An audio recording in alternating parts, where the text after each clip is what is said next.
எங்க அப்பா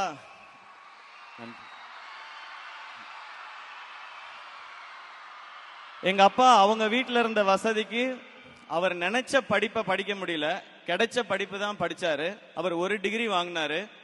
ஆனா அவருடைய பையன் என்ன 2 டிகிரி படிக்க வச்சாரு, பிஇ எம்பிஏன்னு. எங்க அக்கா 3 டிகிரி முடிச்சிட்டாங்க, பிஇ எம்பிபிஎஸ் எம்டி எஃப்ஆர்சிபி முடிச்சிருக்கிறாங்க. நான் பிஇ எம்பிஏ படிச்சதுக்கும் இப்ப செய்யற துறைக்கும் சம்பந்தமே இல்லை. நீ படிச்சது வேற, ஆனா நீ நடிச்சுக்கிட்டு இருக்கிய அப்படின்னு நீங்க கேட்கலாம். ஆனா நான் நடிச்சுக்கிட்டு இருக்கும்போது இப்பவும் எனக்கு இருக்கிற பெரிய நம்பிக்கை, இந்த இண்டஸ்ட்ரி ரொம்ப ரொம்ப சவாலானது, சினிமா இண்டஸ்ட்ரி.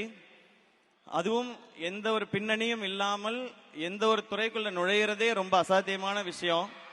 அப்படி அந்த துறைக்குள்ள நுழைஞ்சு அங்க சவால் வரும்பொழுதெல்லாம் எனக்கு இருக்கிற ஒரே தைரியம், என்கிட்ட 2 டிகிரி இருக்கு, இங்க இருந்து அமிச்சிட்டீங்கன்னா நான் ஏதாவது ஒரு வேலை செஞ்சாலும் என்னால பொழைச்சிக்க முடியும் அப்படின்றதுதான். அப்படி நிறைய பேருக்கு இங்க கனவுகள் இருக்கு. எனக்கு நான் படிப்பு டீசெண்டா படிச்சேன் நானு, ஆனா சினிமா மேல ஒரு ஆர்வம், அதனால இந்த பக்கம் வந்துட்டேன். ஆனா இங்க இருக்க ஒவ்வொருத்தருக்கும் ஒரு கனவு இருக்கிறத பாக்குறேன். அந்த கனவை நோக்கி நீங்க ஓடுறத கவனிக்கிறேன். உங்களுடைய ஒவ்வொரு கதைகளும் நிறைய பேருக்கு தன்னம்பிக்கையை கொடுக்குது. இன்னைக்கு எனக்கு இன்னும் பெரிய நம்பிக்கையை கொடுத்திருக்குது. இந்த திட்டத்தினால பயன்பெற அத்தனை மாணவர்களுக்கும் என்னுடைய வாழ்த்துக்கள்.